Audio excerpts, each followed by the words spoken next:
Bonjour à tous et salut à toi Maxime, comment tu Salut, vas?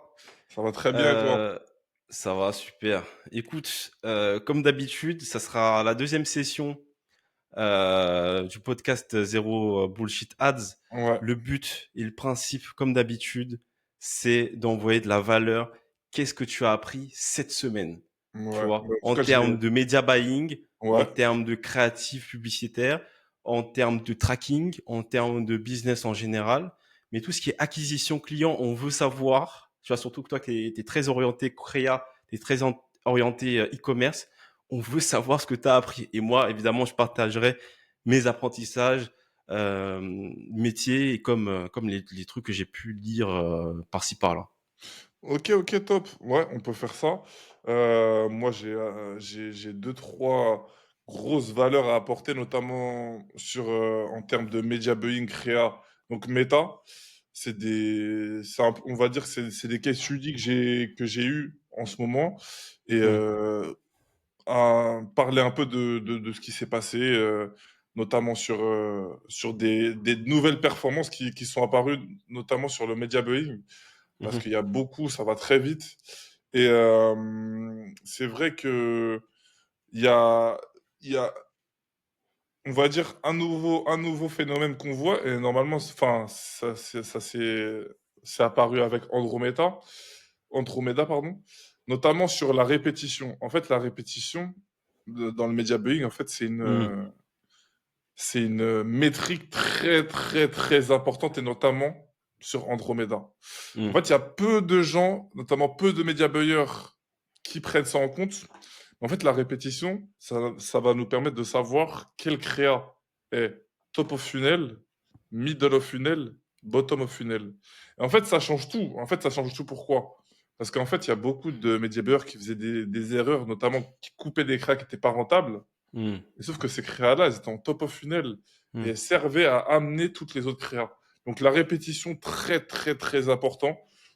Beaucoup, beaucoup d'erreurs dessus. Il y a peu de média buyers qui prennent en note cette métrique-là et elle est vraiment essentielle. Elle est vraiment essentielle. Aujourd'hui, là, surtout on sait que la diversité, la diversité, c'est la clé maintenant pour avoir des campagnes rentables. Et du coup, Ouais. cette métrique-là, elle va être de plus en plus importante. Et voilà, voilà ce Mais que par j'avais. rapport à ça, donne-nous les rapports parce que là, tu nous as donné un peu de soupçons. Mais enfin, j'ai entendu parler de la même chose et j'ai même mis ça en place directement dès que je l'ai appris. La métrique répétition. Répétition, ouais. Est-ce que tu peux nous partager ce que tu sais avant que moi j'en parle? Peut-être que tu sais autre chose que Ouais, moi. ouais, Mais ouais. en termes de Euh, rapport, c'est à partir de combien, tu sais, pour différencier, surtout le middle of funnel, parce que mm, voilà, enfin, bottom of funnel, on sait que c'est des répétitions qui se rapprochent de 3, 4, mais enfin comment dire, top of the funnel, on sait que ça se rapproche euh, de 1. en- Mais ouais, c'est qu'est-ce ça. que tu en penses et qu'est-ce que tu as comme chiffre là-dessus? Alors justement, top of funnel, en général, donc sur les business managers là, ouais, avec les clients que j'accompagne, en général, pour du top of funnel, la répétition, elle va être entre 1 Hmm, et 1,4. En ok. général, ça va être les métriques de la répétition pour le top of funnel, pour les créas top of funnel vraiment, type vidéo de 2 minutes, 3 minutes, etc. Hmm, Bottom of funnel, ça va être entre après, ça varie, hein, vraiment, c'est pas des métriques exactes, ça s'adapte vraiment. Mais en tout cas, pour les top of funnel, il y aura le moins de répétitions possible. C'est en bas, c'est le bottom of funnel, par exemple, si une petite statique, une statique, une créa statique qui est destinée à faire passer à l'achat, elle va avoir en général une répétition assez importante. hmm. Les petites statiques et les middle of funnel, ça va être entre 1,8 et plus. Il y a pas, encore une fois, il n'y a pas de métrique vraiment exacte, mais Ouais. en tout cas, ça va être à peu près ça parce que ce qu'on analyse en ce moment donc dans les campagnes qui performent, quoi, qui performent vraiment. Ok. Ok, donc ça veut dire que, voilà, enfin, quand il y en a une qui se rapproche de 1, c'est une top of the funnel. S'il y en a une qui est entre plus de 1,40 et moins de 2,10 ou 2,20, c'est Ouais, middle of funnel en général. Et quand il y en a une qui dépasse 2,20, c'est forcément une bottom of the funnel. Et en général, Voilà, comment on détecte quand c'est une bottom of the funnel, c'est quand, enfin, c'est une statique qui a pas, enfin, qui paye pas de mine, quoi. Et ouais, pourtant, qui fait beaucoup de ventes, qui fait beaucoup voilà, de leads, ce qu'on ouais, en lead exactement. gen. Donc c'est comme Exactement, ça qu'on arrive à les détecter. Donc maintenant, ça marche en équipe de foot, comme on le disait dans le précédent bien sûr. podcast. Ça marche en équipe de foot. On coupe de façon très stratégique maintenant une seule créa. Pour couper une créa, tu sais qu'elle est dépendante de toutes les autres qui est autour. Voilà, ça c'est Et exactement. tout dépend de ce que Meta en a décidé. Quel est le rôle de cette créa dans ton business manager? Qu'est-ce que Meta a décidé de faire avec celle? Est-ce que Meta dépense beaucoup sur cette créa-là? Est-ce qu'il décide de beaucoup diffuser cette créa-là aux mêmes audiences, à la même, ouais, voilà, à la même poche d'audience, avec euh, la métrique répétition. Et surtout, faut aussi regarder la courbe, la courbe de dépenses, parce que tu sais, des fois, il y a des courbes de dépenses qui Ouais, bien sûr, montent, 100%. qui sont assurés un petit peu comme ça, ils décident de pas dépenser certains jours sur cette créa-là, et quelques jours après, tac, ils redémarrent la dépense sur cette créative. Donc tous ces comportements-là, il faut apprendre à observer ça. Donc Bien sûr. l'algorithme, on observe comment il dépense, etc. Est-ce que ça te ramène des leads qualitatifs quand tu es en lead gen? Est-ce que derrière, et c'est pour ça que je vais embrayer sur moi, ce que j'ai appris cette semaine, encore une fois, sur tout ce qui est media buying, tracking, etc., et même analyse de données. Moi, par exemple, pour du coup faire la transition, ce qui est très important maintenant avec Andromeda, en plus de ce que tu viens de dire, en plus du media buying, donc on vient d'apporter enfin une nouvelle donne, c'est qu'il faut absolument mettre les UTM. Je sais pas si tu as déjà entendu ça. Ouais, ouais, Les UTM sur 100%. les créas. Sur Mhm. chaque créa, non seulement on doit en porter beaucoup, entre 15 et 20 quand on est en e-commerce chaque semaine. Enfin, quand tu as un petit TAM, quoi, une petite industrie. C'est un petit e-commerce, Mais ouais. en plus de ça, il faut rajouter les UTM dans les liens. Il faut plus juste mettre le lien de ta page produit ou le lien de ta page collection. Il faut rajouter les UTM pour savoir qui vient et de quelle campagne sur Analytics. Donc il faut connecter à Analytics. Il faut pas connecter à Analytics directement. Il faut passer par Google Tag Manager. Tu vois. Donc tout ce qui est Google Tag Manager, Google Analytics, va falloir le rentrer en compte pour savoir quelle est la qualité de trafic de quelle campagne, de quel adset et de quelle créa, donc de quelle annonce vient ton trafic. Et ça, tu peux le savoir avec les UTM, en rajoutant des UTM derrière ton lien euh, et analyser après dans source de trafic sur Analytics. C'est comme ça que tu vas savoir, ok, cette créa là, avec tous les métriques dont on vient de parler, répétition, dépenses par semaine, le rôle que Meta leur a donné dans le tofu, mofu, bofu, tu vas savoir, ok, cette créative là m'a rapporté tant d'argent. Est-ce que j'ai pas trop dépensé dessus? Est-ce que la qualité de lead est bonne? Donc dans ce cas-là, elle est pas, enfin, peut-être qu'elle joue pas forcément son rôle si surtout c'est une bottom of the funnel. Donc, faut aussi prendre tout ça en compte dans la nouvelle donne et dans le nouveau media buying, on va dire. Nouveau media buying Oh, 2026. 100%. 100%, je te rejoins totalement. Et ouais, c'est très très important ce que tu disais. Et notamment concernant le media buying, c'est vrai qu'en 2025-2026, il va falloir, je pense, pousser vraiment, essayer de jouer avec par exemple, tout ce qui est bitcap, costcap, etc. Euh, Ah oui, ça c'est intéressant. Est-ce que tu peux nous dire c'est quoi Bitcap, Costcap? Ça j'ai entendu parler, mais honnêtement même moi, je suis un peu perdu encore sur ouais, ça. bitcap, costcap, en fait, par exemple, ça va être un coût par achat maximum donné par, enfin, une donnée programmée dans la campagne pour avoir un coût par achat maximum. Donc, Hmm, dire à Meta, par exemple, OK, là, je veux un coût par achat maximum à 25 euros. mhm. Après, c'est un peu plus complexe, on va dire. C'est vrai que par rapport à ça, il y a très peu, on va dire, très peu de média buyers qui gèrent ça à 100%. Ouais. Et justement, les média buyers qui vont se démarquer, c'est vraiment ceux qui vont pouvoir gérer totalement ces hacks, entre guillemets, dans la gestion de campagne. Notamment aussi, par rapport au soft scaling, Je sais pas Ouais. si tu es familier avec J'ai ce entendu terme-là. parler, je suis pas le plus grand expert. Je sais que ça se fait beaucoup quand tu es en e-commerce et que tu veux absolument maintenir ton ROI, enfin ton ROAS même. Donc, mais franchement, je suis pas le plus grand expert. Est-ce que tu peux nous en parler? Ouais, totalement. Bah, ça se fait en e-commerce et en lead gen, en vérité. Ça se fait très très bien dans les deux. Mais Hmm, ouais, des gros résultats. Gros résultats. Et on va dire que le surscaling, ça consiste à essayer de pousser l'algorithme à dépenser quand, selon des heures ou des momentum où, auxquels il y a des gros résultats. Je donne hmm, un exemple. Par exemple, si on voit qu'à 7 heures, on a un coût par achat de 15 euros, habituellement notre coût par achat il est de 25-20 euros, hmm, essayer de vraiment augmenter les budgets sur une petite donnée. En fait, le surscaling, je dirais que ça se fait plus avec la connaissance de ces campagnes, les hmm, heures creuses, pas creuses. Ça dépend vraiment aussi.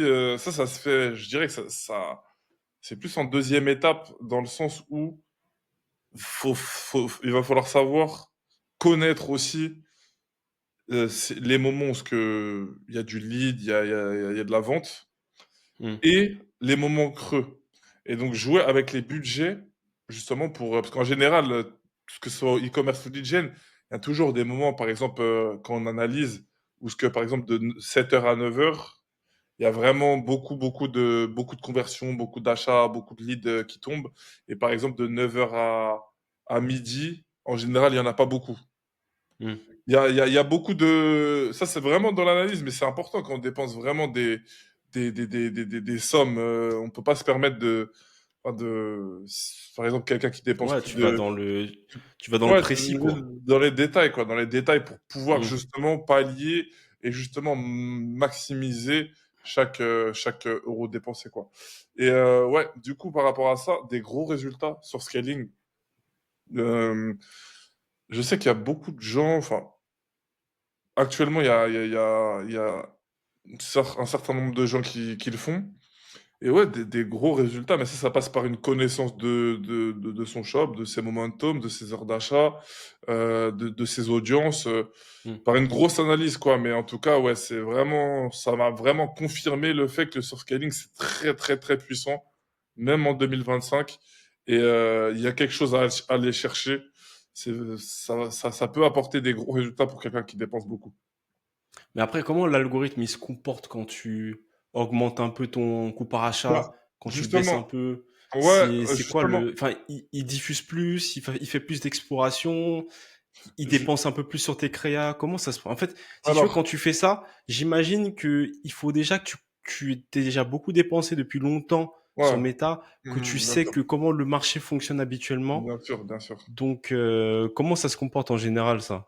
En fait, l'idée, c'est de pousser l'algorithme quand il est sur une, entre guillemets, bonne poche d'audience et qui trouve beaucoup d'acheteurs qualifiés ou de leads. L'idée, Ok. c'est de pousser et d'augmenter les impressions quand, en fait, ça se passe bien, en fait.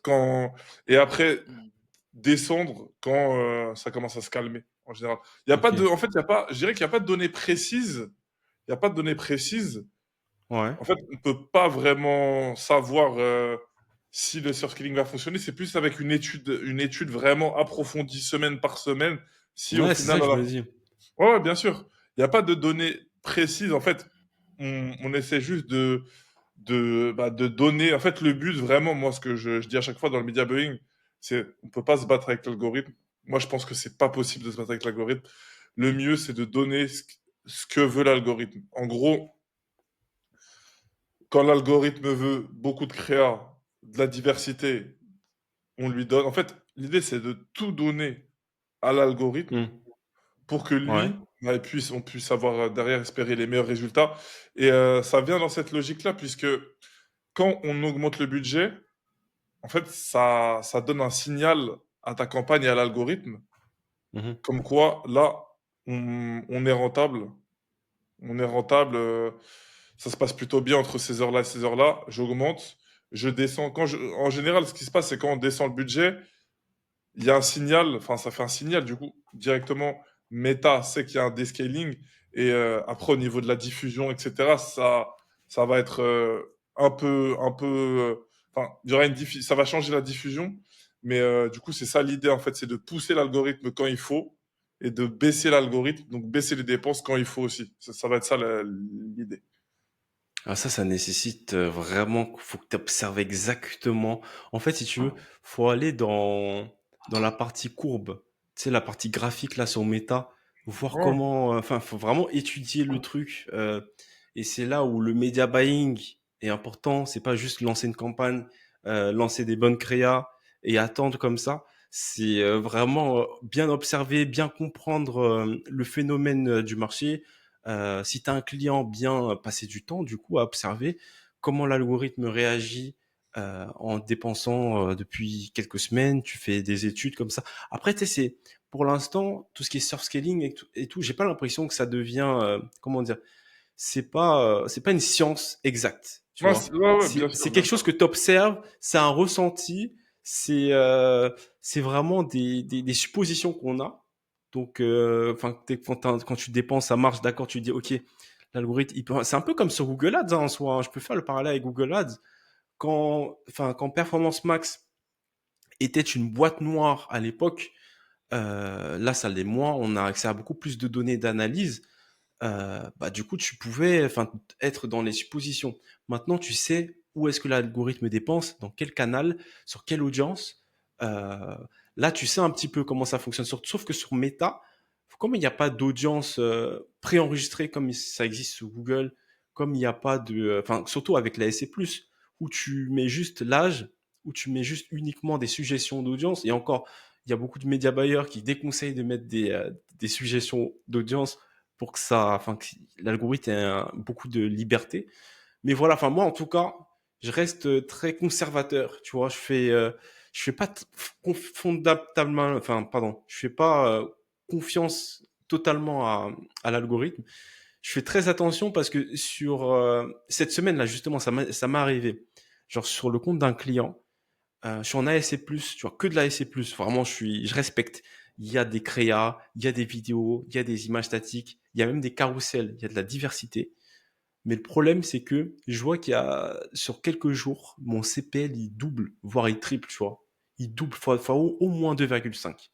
Mais je me dis, attends, mais c'est bizarre. J'ai les créas, j'ai la diversité, j'ai bien compris mon persona. Je sais pas comment ça se fait que l'algorithme, enfin, du coup, il coopère pas avec moi, quoi, tu vois.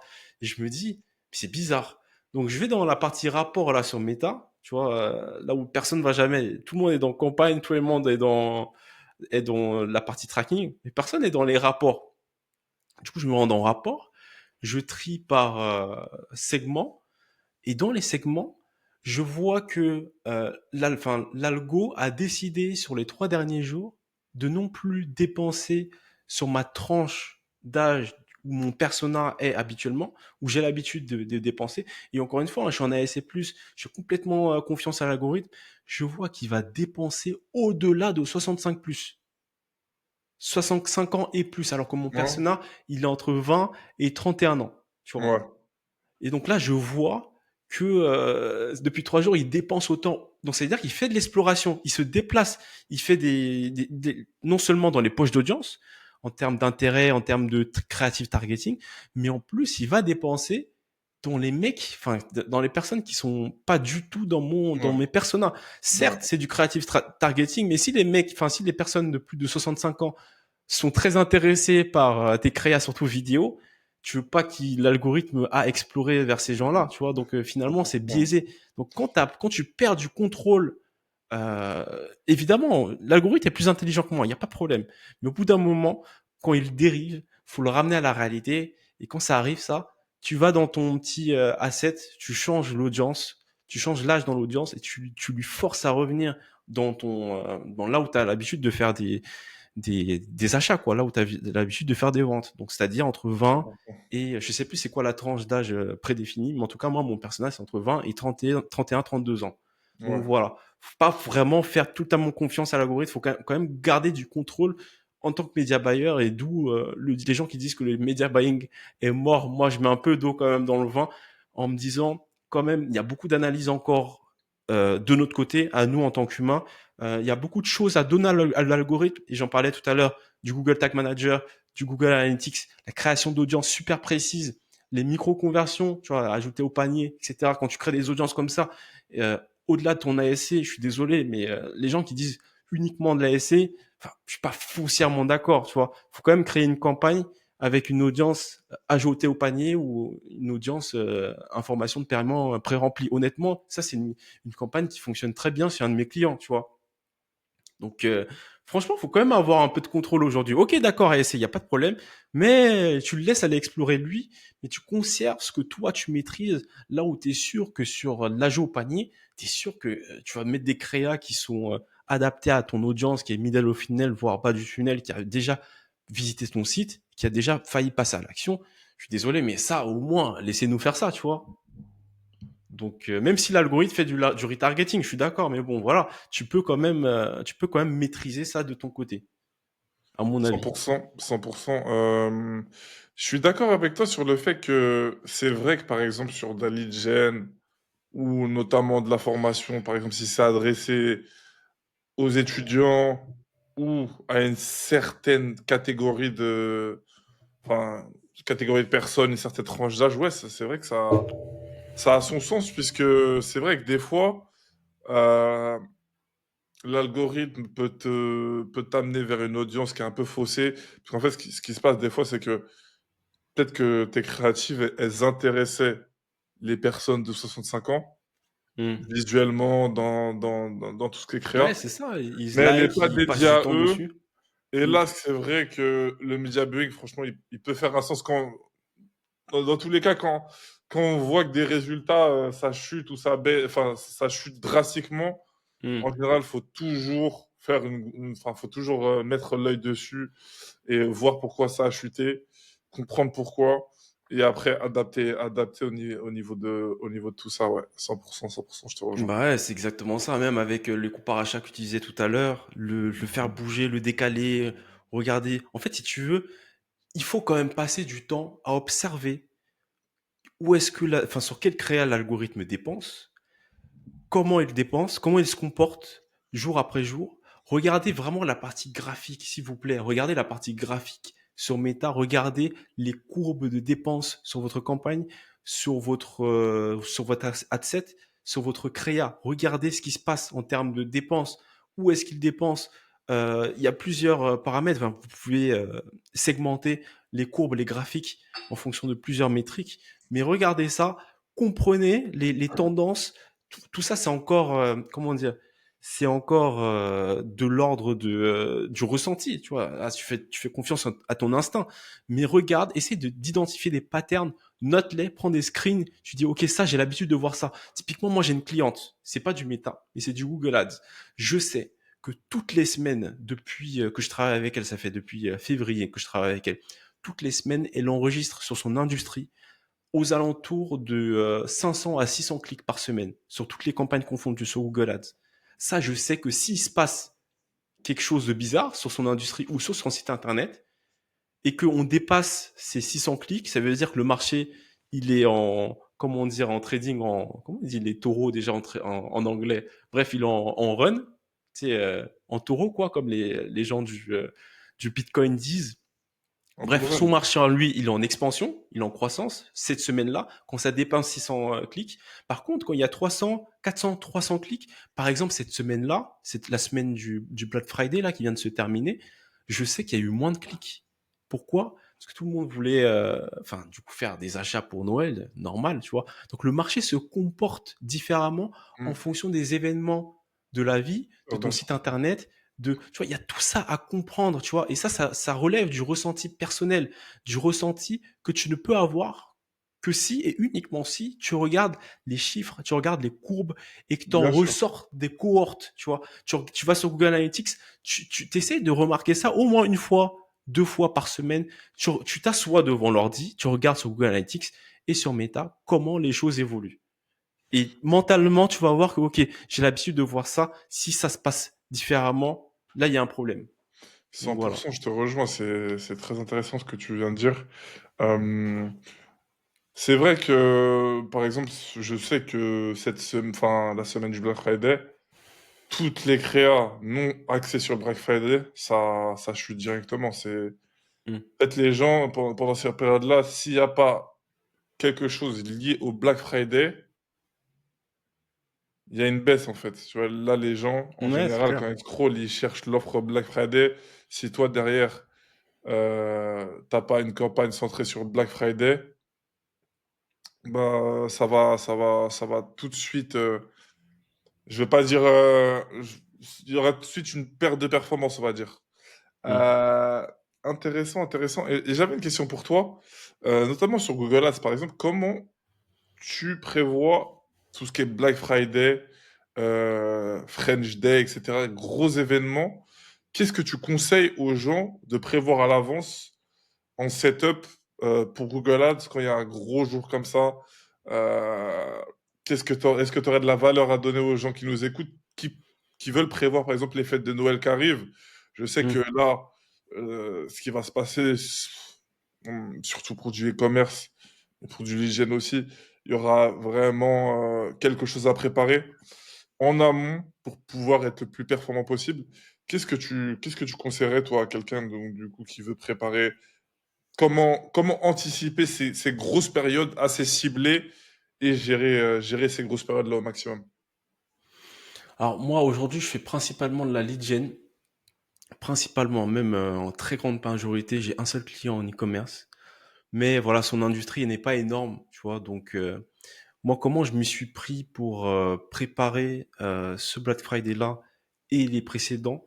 En fait, comme on vient de le dire, les gens, en tout cas l'audience sur Meta, sur Google, se comportent différemment en fin novembre et même tout le mois de décembre. Les comportements changent, c'est plus les mêmes, courbes. La courbe se comporte différemment. Tu peux avoir un pic de trafic, mais ce pic de trafic, il est pas lié au fait que bah, du coup tes créas sont persuasives. C'est juste que les gens sont très attirés par ta créa, ça c'est clair, par ton service, ça c'est clair. Ils arrivent sur ta landing page qui est persuasive parce que tu as pris le temps de travailler dessus, tu connais ton persona par cœur, tu connais tous les personas qui entourent ton persona, bref, en tout cas, tu connais le noyau de ton client le plus rentable et tu connais tous les autres noyaux aussi. Et du coup, j'espère pour toi que tu as fait plusieurs landing pages en fonction des noyaux de tes personas, en fonction aussi de tes créas derrière. Ça, c'est un autre sujet, mais bon. Mais en fait, que ce soit On pourrait en e-commerce, parler tout à l'heure, mais c'est intéressant. ça, on pourra en parler, ça, c'est Mmh. intéressant. Mais Mmh. que ce soit e-commerce ou lead gen, en période en amont du Black Friday et même en amont des fêtes de Noël, il n'existe aucune autre période comme ça dans l'année. C'est que tout le monde fait de la lead gen. Pourquoi? Parce que il y a tellement de concurrence sur Meta et sur Google Ads, les CPC augmentent. Ça, c'est sûr. Chaque année, c'est la même chose. Les CPC augmentent, les CPM augmentent. Donc, il y a beaucoup de dépenses. Tout le monde veut faire de l'acquisition à ce moment-là. Donc, qu'est-ce que toi, tu fais pour maximiser ton ROI? Même pas ROAS, hein. Donc, on sort des ads. Pour maximiser ton ROI, tu fais de la lead gen pour ton e-commerce en amont. Même si tu as un e-commerce. Ok, 100%. qu'est-ce que tu fais comme lead Très gen? Et ça, intéressant j'entends comme sujet. beaucoup. Et je sais que tu peux nous en parler. Tu Ouais, vois, vu que ouais, tu es bien plus dans sûr, la mais lead gen que c'est moi. intéressant, je voulais avoir, je te laisse Ouais, finir. mais en tout cas, tu fais de la lead gen. Tu fais, je sais pas, des whitelisting. Je sais pas ce que vous faites, vous, en e-commerce, mais en tout cas, moi, pour mon client, on n'a pas forcément fait de whitelisting ou enfin des techniques du genre. Mais en tout cas, nous, on a fait voilà des ventes privées. Tu vois, en amont, euh, on a prévenu les gens un mois en avance, non, 4 à 6 semaines à l'avance. Voilà, 6 semaines à l'avance. C'était en octobre, mi-octobre qu'on avait déjà commencé à faire des campagnes de lead gen. Donc ça veut dire quoi? Ça veut dire des campagnes où tu cibles une nouvelle audience, tu leur dis, OK, il y a une vente privée sur cet article-là qui va arriver et qui sera là pile au Black Friday. Et ça arrivera qu'une seule fois, un seul jour. Donc, inscrivez-vous maintenant. Pour vous inscrire, il faut mettre soit un tel montant. Donc, il y en a qui font, ils mettent un montant comme ça juste pour l'inscription. Donc, ils peuvent mettre une petite somme, 5 à 10 euros pour les engager. soit du coup c'est gratuit, mais le jour voilà vous aurez uniquement accès à cette vente-là, à cette promotion-là, vous uniquement. Donc ça peut se faire en e-commerce et tu m'en parleras. Peut-être qu'il existe d'autres techniques sur d'autres industries. En e-commerce, je suis pas le plus expert dessus. Mais en lead gen, c'est pareil. Tu fais de l'acquisition en amont de nouvelles personnes. Ton objectif, c'est pas de leur vendre tout de suite, mais ton objectif, c'est de récupérer un masse d'emails, tu vois. Pourquoi? Pour non seulement remplir tes audiences de retargeting, que tu vas pouvoir l'utiliser sur Google Ads. Et pour ceux qui veulent savoir qu'est-ce que je fais avec Google Ads, tout ce qui est retargeting 360, regardez le précédent podcast, donc le tout premier. Regardez ce que je vous conseille à faire sur Google Ads dans toute votre acquisition, que ce soit sur Meta, sur Pinterest ou sur TikTok Ads. Faites de l'acquisition et intégrez Google Tag Manager. Remplissez vos audiences analytics pour pouvoir aller remplir Google Ads en audience de visiteurs de pages importantes sur votre site. Vous pouvez faire ça grâce à Google Analytics. Vous pourrez aller recibler, quelle que soit la source de trafic. Vous pouvez créer des audiences de visiteurs qui ont visité ou bien qui ont réalisé des actions importantes sur votre site internet que vous jugez comme quoi pertinente pour votre site. Et si cette personne-là c'est par exemple inscrit à une whitelisting, vous êtes quasiment sûr que derrière, elle est quasiment intéressée parce qu'elle a mis peut-être une petite somme par d'autres produits ou en tout cas à acheter votre produit. Donc, le jour du Black Friday, vous n'allez pas vous faire de l'acquisition de nouvelles personnes, vous allez relancer vos listes de personnes que vous avez préparées en avant. Vous allez relancer vos campagnes, mais cette fois-ci de retargeting sur une audience moyennement chaude que vous aurez préparée pareil en avance, avec de l'acquisition en avance. Et pile pendant les fêtes, vous faites à la fois de l'acquisition et à la fois de la réactivation des audiences, à la fois par mail et par campagne de retargeting que vous aurez récupéré en avance. Voilà ce que je vous propose et ça marche vraiment pour ceux qui vont au bout. Je sais que c'est très technique à mettre tout ça en place, mais pour ceux qui vont au bout de cette stratégie-là, c'est certain, vous et moi, vous le savez parce que vous maîtrisez votre audience, vous savez exactement que vous dépendez pas de Meta et d'Andromeda avec ses choix de poche d'audience parce que un jour le jour du Black Friday il peut décider tout à fait d'aller sur une poche d'audience qui ne vous intéresse pas. Là vous contrôlez vos audiences à la fois en ads, à la fois en emailing et vous êtes sûr que votre persona a été préchauffé pour pouvoir passer à l'action le jour J ou les jours suivants. Donc voilà. Voilà ce que je vous prépare, enfin, je vous conseille de faire. Masterclass, Lucien, masterclass. Ah, mon gars, ça, je te C'est dis très ça, fort, mais c'est très c'est, fort. franchement, pour ceux qui vont au bout de ça, honnêtement, vous et moi, regardez Maxime, même Maxime, il est convaincu. C'est honnêtement, c'est sûr que Mm. ça va fonctionner parce que c'est la logique du marketing de précision.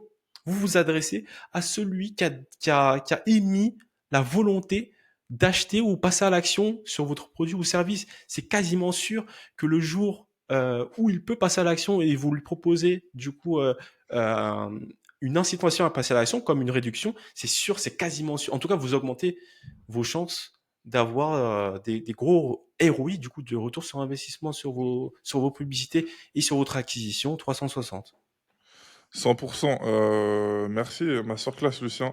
D'ailleurs, j'invite, vu on en avait déjà un peu parlé dans le précédent podcast, pour ceux qui veulent savoir plus en détail, allez voir ta chaîne. Tu rentres un peu plus dans les détails, notamment sur Google Ads. Moi, en termes d'écrire média, enfin, tout ce qui est publicité méta. Euh, Par rapport à ça, je te rejoins 100%. Nous, ce qu'on avait fait, c'est qu'on avait fait des grosses campagnes donc, pour récupérer du mail. Même on avait récupéré des numéros pour shooter après directement au Black Friday. Parce Ah, il y qu'en en a fait, qui font ça, des WhatsApp, des campagnes WhatsApp ouais, et tout ouais, ça. campagne Il y a WhatsApp, exactement. campagne numéro. Donc nous, ce qu'on avait fait, c'est qu'on avait récupéré le maximum d'informations donc, Hmm. juste avant le Black Friday. Et c'est ce que je conseille pour en revenir, anticiper tous les jours. Après, il y a des produits où il y a des services, mais nous, ce qu'on avait fait, donc notamment pour quelqu'un qui faisait plus, entre guillemets, de l'infoproduit, qui vendait de l'information, on avait préchauffé ces leads. Donc, tous ces leads, on les avait préchauffés pour le Black Friday. Donc, ce qu'on avait fait, c'est qu'on avait récupéré tous les leads. On leur avait dit, pour le Black Friday, il y aurait une réduction de moins 30%, etc. Donc, dans l'Ads, tout était fait, le funnel, il était tout Mhm. prévu pour ça. Et donc, du coup, lors du Black Friday, bah, ce qui s'est passé, c'est que déjà, après, quand c'est des gens qui sont un peu plus avancés, c'est vrai qu'on travaille plus en termes d'écosystème, parce que derrière, il y a Mhm. l'emailing, C'est ça. le comment ça s'appelle? Je sais SMS marketing. SMS marketing, il y a le gars qui fait les funnels, le landing page Mhm. building aussi, Ouais, landing page builder, ouais. copywriter, etc. Donc ça, c'est plus pour des gens plus avancés, mais applicable dès demain à un niveau enfin, un niveau, entre guillemets, moins avancé. Ce que je conseille, c'est de préparer. Donc, du coup, récupérer les informations en amont, un mois, 3 semaines à l'avance des potentiels prospects, Mhm. gérer une campagne marketing de relance, c'est-à-dire, Mhm. dans 2 semaines, nous allons sortir nos... Parce qu'en fait, c'est une erreur que beaucoup de gens font quand ils acquièrent du leads 3 semaines, 4 semaines à l'avance. Moi, je conseille de l'acquérir 3 semaines, 4 semaines à l'avance, mais de ne pas négliger les relances marketing, emailing. Donc là, on sort de tout ce qui est créative, etc. Mais Mhm. c'est important d'avoir la vision 360, parce que ça c'est pas Ouais, notre métier, mais on se doit notamment de indiquer aux gens avec la data qu'on a en interne. c'est Nous, ça. on teste beaucoup et on sait que par exemple, si quelqu'un veut programmer une campagne du coup leads 3 à 4 semaines avant le Black Friday, Mhm. entre les 3 à 4 semaines avant le Black Friday et la date du Black Friday, il va falloir mettre une campagne de marketing, d'emailing Mhm. marketing, pour que la personne reste chauffée. Mhm. Parce qu'en fait, c'est vrai que 3 à 4 semaines, c'est la date idéale de récupérer du lead, C'est mais ça. c'est un peu long pour les personnes qui se sont opt-in 3 à 4 semaines avant. Mhm. Pour les personnes que ça fait une semaine, 2 semaines, ça peut aller, mais je conseille toujours de réchauffer le prospect, puisque dans un mois, enfin un mois, c'est quand même long quand on lance une campagne de récupération de lead un mois avant le Black Friday. Ben, on se doit d'anticiper et d'annoncer la bonne date. Donc c'est comme un drop en fait. C'est Bah, comme c'est un clair, drop. c'est clair. C'est C'est comme comme un les drop stratégies à et la Suprême. Tu te rappelles de Suprême? exactement. Ouais, ouais, non, Voilà. exactement. Il y a beaucoup de marques. On appelle ça un drop en fait. Il faut le Voilà, voir. exactement. Moi en fait, je vois le Black Friday comme un drop. Pour le Mhm. gérer au mieux, attention, pour le gérer au C'est mieux, ça. pour maximiser le Black Friday, je le vois comme un drop. On drop le Black Friday. Donc on récupère du leads à moindre coût. Parce qu'en fait, la période du Black Friday, ce ne sera pas les mêmes coûts. Et puis, si on veut vraiment bah, gérer le Black Friday comme il se doit, on se doit de récupérer du lead en avant, en amont, pardon. Et Mhm. notamment, c'est pour ça que j'ai évoqué l'email marketing, puisque on peut, moi, quand je fais mes créas, si je sais que par exemple, il y a des prestataires qu'ils ajoutent une touche, qu'il va falloir qu'ils ajoutent une touche, par exemple, les landing pages. Moi, Mhm. personnellement, je fais pas les landing pages, je travaille avec quelqu'un qui fait très bien le landing page, et c'est vrai qu'il y a des créatives avec lesquelles bah, il va falloir faire des landing pages adaptées aussi. Mhm. Donc, sur des angles, sur des types de landing page, etc.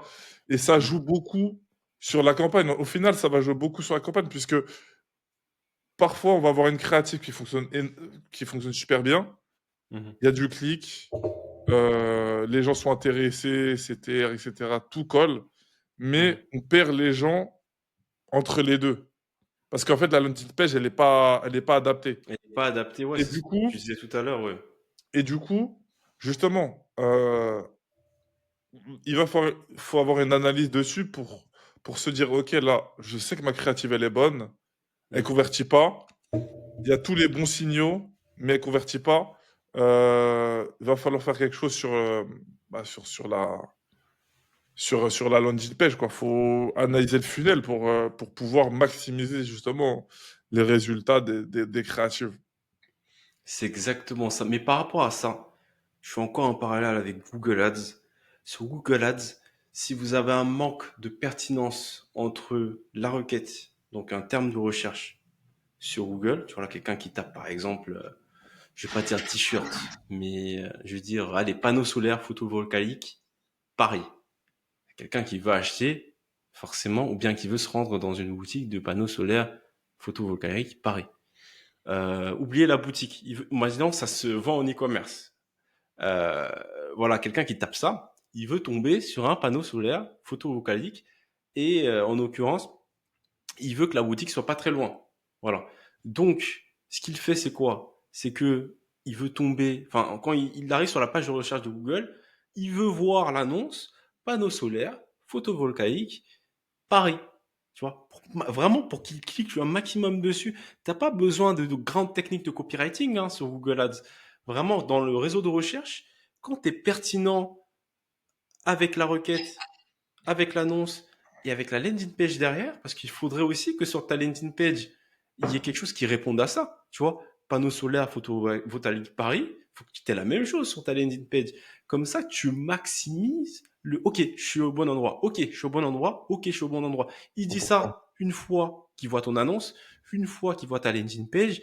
Et là, il va lire la suite et c'est là où tu vas présenter son offre. C'est là où tu peux t'exercer, t'amuser avec des techniques de copywriting. C'est là où tu peux t'amuser. Et c'est pareil sur Meta, comme le vient de le dire Maxime.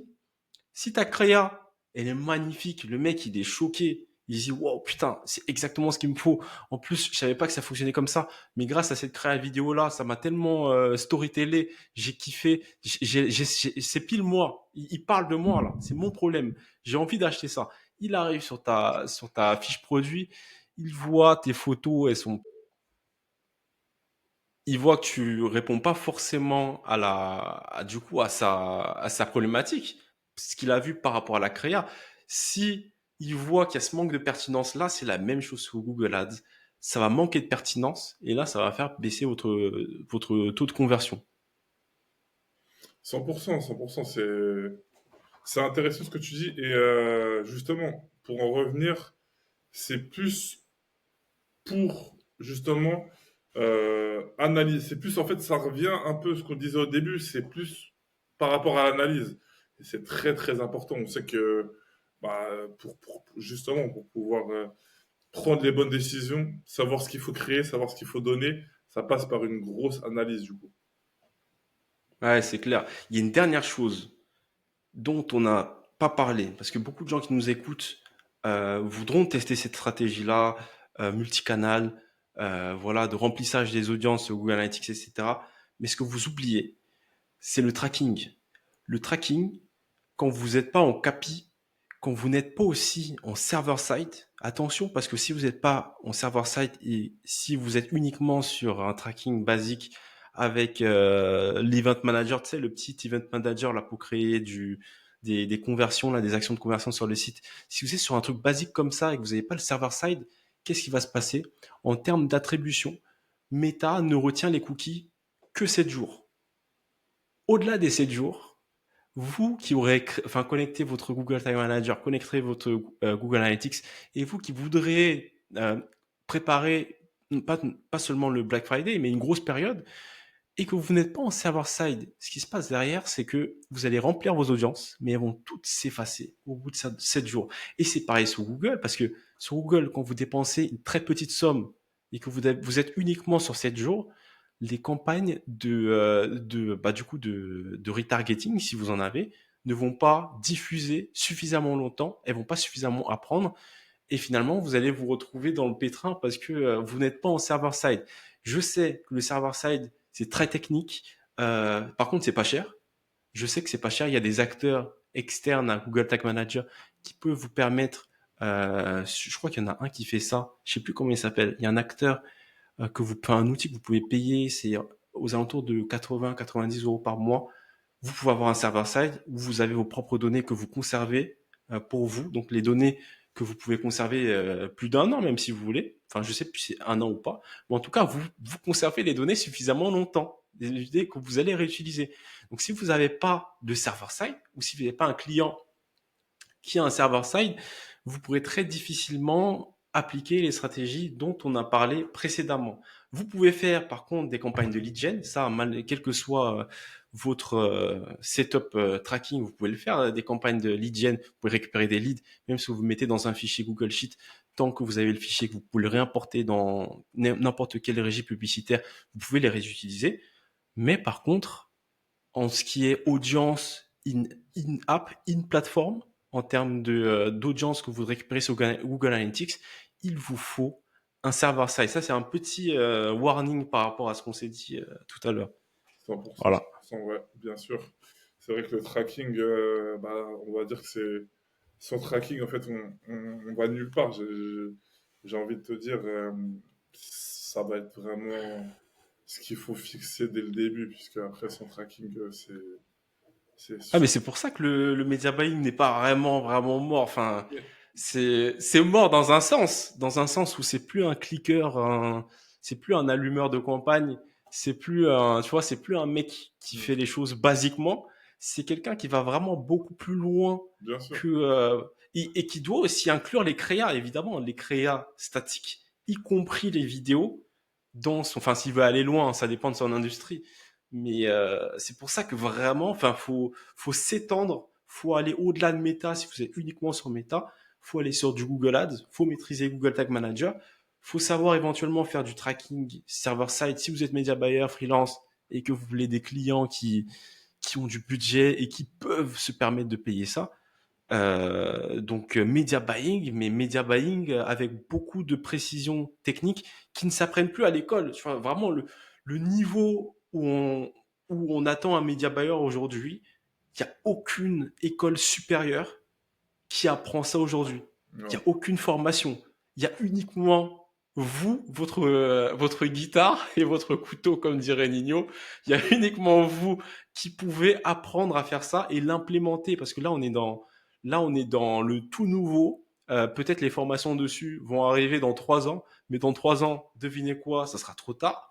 Donc vous devez l'apprendre soit en dépensant vous votre budget en publicitaire, soit du coup, en dépensant le budget de votre client, en apprenant très vite dessus et en vous formant avec de la logique et avec potentiellement les vidéos que Maxime va vous faire sur Meta, sur les créatifs publicitaires, etc.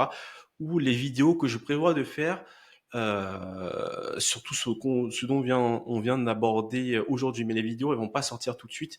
Vous comprenez bien qu'il nous faut plus d'apprentissage, de représentativité dans nos tests pour vous proposer quelque chose d'ici quelques mois en toute transparence dans nos chaînes YouTube respectives. 100%. Du coup, par rapport à ça, c'est vrai que nous, l'intérêt, si moi je fais ça avec toi, c'est plus pour justement avoir des données, ce qui fonctionne, faire entre guillemets une communauté de média buyers, top média buyers et top créatifs stratégistes, donc qui Mm. sont vraiment à l'actualité 2025, donc vraiment qui veulent connaître les tendances, connaître les meilleures stratégies accurate. Et bien évidemment, pour tous ceux qui veulent en savoir plus, vous pouvez trouver nos chaînes respectives. On rentre beaucoup plus en détail. Par exemple, là, cette semaine, il y a une nouvelle vidéo qui va sortir justement plus détaillée sur les créatives et notamment sur comment analyser et comment créer des bonnes créatives en case study directement. Euh, Je pense que on a fait le tour de ce qui était, pour ma part, je pense qu'on a déjà fait, là, Bon, on a parlé pas la même chose là déjà. déjà traité beaucoup de Je sais sujets. pas si tu as appris une autre pépite cette semaine. Je sais que Je pense que, est-ce que tu aurais un dernier conseil ou quelque chose à donner aux personnes qui nous écoutent pour que justement, qu'ils soient média buyers ou bien annonceurs ou bien juste qui souhaitent juste se former en tant que média buyer dans le domaine, quoi. Est-ce que tu aurais un petit dernier conseil qui s'adresse directement aux gens qui nous écoutent? alors, si je devrais m'adresser aux médias buyers, euh, en ce moment, en fait, pour arriver et pour survivre dans cette période où il y a beaucoup de choses qui évoluent, pour rester informé de tous les changements qu'il y a, parce qu'il y a franchement, je suis désolé, mais il y a des changements. Et c'est pour ça qu'on a créé cette chaîne. C'est pour partager de façon transparente ce qu'on a appris semaine après semaine et au maximum, même les gens, enfin, vous pouvez nous dire en commentaire hein, ce que vous avez appris, ce que vous pensez de ce qu'on vous dit. Peut-être que vous n'êtes pas d'accord avec nous et on est très ouvert Vous à avez des savoir, résultats différents, etc. voilà, partagez-nous, etc. Mais on risque même de, enfin, chacun créer un groupe school ou un groupe WhatsApp. Je sais pas dans quelle forme ça va. En tout cas, c'est très important de créer, enfin, une communauté de personnes qui partagent de façon transparente leurs résultats pour éduquer leur industrie. Donc nous, en tant que média buyer, en tant que publicitaire sur Internet. Mais en tout cas, voilà, les choses évoluent très rapidement. Euh, mais quand même, il reste quand même quelques fondamentaux. Comme je vous l'ai dit tout à l'heure, d'accord, il y a l'IA. D'accord, ils vous font un peu croire, et c'est en même temps un peu vrai, que l'algorithme est meilleur que nous. Mais il arrive très souvent que enfin, l'algorithme se trompe. ChatGPT jusqu'à aujourd'hui, même eux, ils le disent, qu'ils peuvent se tromper dans leurs réponses, tu vois. Donc, si vous estimez que voilà, l'algorithme dépense dans des audiences, comme je vous l'ai dit tout à l'heure, dans des tranches d'âge que vous voulez pas, voilà, observez bien ce qui se passe sur Meta. Pareil sur Google Performance Max, vous pouvez le faire maintenant. Si Performance Max était plus intelligent que nous, je vous garantis que Google Ads, ils n'auraient pas ouvert autant d'options qu'à ce jour, parce que quand Performance Max est né en 2022-2023, il n'y avait pas autant d'options. C'était une boîte noire à l'époque. Tu sais, tu mettais du budget, tu mettais tes créas, Performance Max se lance et t'espères, tu pries, tu vois. Aujourd'hui, ils savent très bien que nous, les gens du métier, on veut en savoir plus. Ok, qu'est-ce qu'il y a là-dedans? Où est-ce qu'ils dépensent? Où est-ce que l'argent part? On veut savoir, tu vois. Donc, ils nous ont ouvert les vannes et à juste titre. Nous, maintenant, ce qu'on veut savoir en tant que média buyer, c'est où est-ce qu'il y a le plus de performance possible et en quoi c'est en accord avec les principes fondamentaux du marketing, c'est-à-dire l'acquisition de l'attention des personnes. Ça, vous le faites avec les créatives, le copywriting, etc. C'est pour ça qu'on parle tout le temps de créative stratégie ici, bah, du coup, sur notre chaîne, parce que c'est important quand même de savoir storytelling les gens. Donc il y a cette compétence-là à avoir. Il y a la compétence du technique, celui qui va ouvrir le capot, il va ouvrir Google Tag Manager, il va faire du tracking sérieux pour observer tout ce qui est action business sur son site internet. Il va ouvrir du Google Analytics, il va se former dessus si c'est pas déjà le cas. Voilà, il va faire de l'emailing, il va devenir 360 en fait. C'est ça en fait la nouvelle donne, c'est que il y a plus de spécialisés qui tiennent. Meta, tu es spécialisé sur Meta, tant mieux pour toi si tu as une petite industrie, mais quand tu t'adresses à des industries qui sont beaucoup plus concurrentielles et que tu dois arriver avec des armes, des AK-47, bref, tu dois arriver avec du matériel, tu peux plus t'amuser à faire uniquement du méta. Tu vois, il y a beaucoup de gens maintenant qui parlent de scaling cross-canal et c'est pas pour rien. C'est parce que aujourd'hui le temps d'attention est limité, en tout cas il est divisé un peu partout sur Meta, sur TikTok, sur Google Ads, et il faut savoir se réapproprier l'attention de son persona et voilà, enfin en créer de l'argent, quoi, fabriquer de l'argent avec ça. Donc le média buyer aujourd'hui, il doit s'informer, y compris nous, Maxime comme moi, on doit s'informer, on doit regarder notre marché. Chaque semaine, on doit apprendre de ce que font les autres.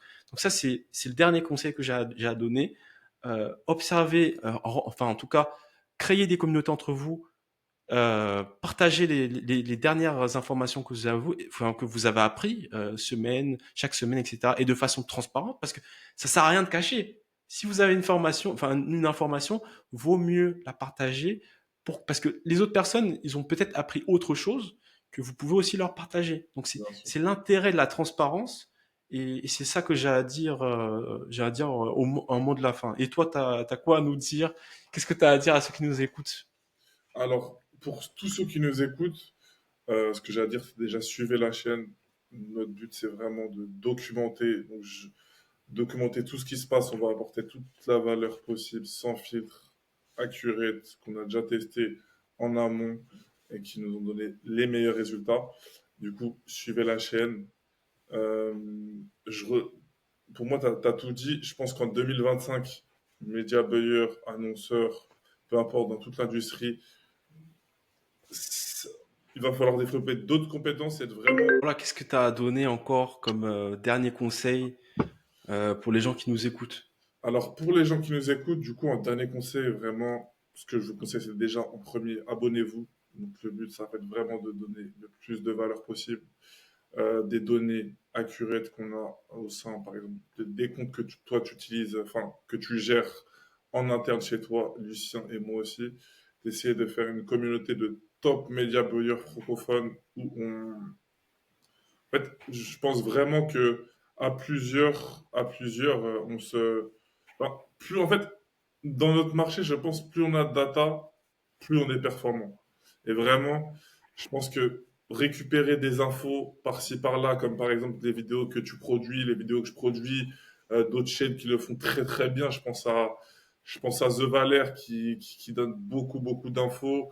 Euh, beaucoup de regarder, essayer de se documenter, essayer de récupérer des infos à droite à gauche, essayer d'essayer d'avoir le plus d'avis, de retours possibles pour essayer d'être le plus performant dans votre industrie. Je vous invite vraiment à vous abonner puis à suivre la chaîne et n'hésitez pas à commenter si vous avez des sujets Ou des intéressants, questions, ou des désaccords? des C'est pas sujets arrivé. qu'on peut traiter. On le fera. Le but, c'est de sortir une vidéo par semaine. Si on peut, on va essayer de faire un call par semaine. Et voilà. Juste pour moi, et avant de finir, un petit crédit quand même pour une technique que j'ai donnée dans ce podcast, qui n'est pas, enfin c'est pas moi qui ai eu l'idée, c'est Roxane Fayol qui va bientôt venir, enfin elle va être invitée pour qu'elle discute aussi, qu'elle partage encore. Si elle a de la pure à donner, elle va nous en donner. C'est de la technique liée à voilà une campagne en dehors d'ASC, une campagne voilà où vous, enfin vous ciblez tout simplement les gens, enfin qui auront bah, du coup cliqué sur ou visité votre page panier, votre page information de paiement. Ça a l'air bête, ça c'est l'ancien media buying, et pourtant elle le fait de son côté. Voilà, elle m'a partagé ça cette semaine, donc c'est de là où je tire l'information.